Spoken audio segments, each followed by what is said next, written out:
Welcome to our channel. Today we how to log into Gorgias to automate dropshipping support step by step clearly.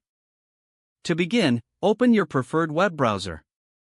Type in the URL for Gorgias, which is www.gorgias.com. Once the website loads, locate the login button at the top right corner of the homepage. Click on the login button. You will be directed to the login page. Enter your email address in the designated field. Now, input your password in the password field. If you wish to stay logged in, check the Remember Me box.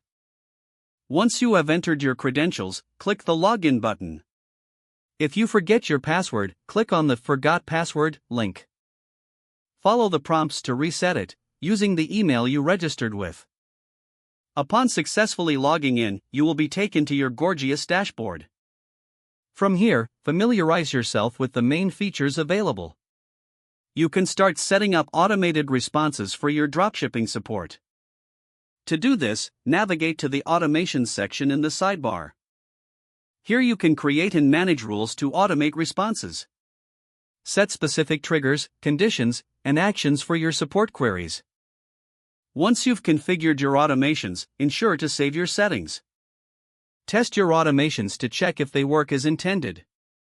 This concludes the basic login and setup process for Gorgias. You're now ready to streamline your dropshipping support efforts. If the page does not load, refresh the browser or try again in a private or incognito window. Make sure you are using the correct email address, then retype it carefully to avoid small typos. If your password is not accepted, use the reset option and create a new strong password you can remember.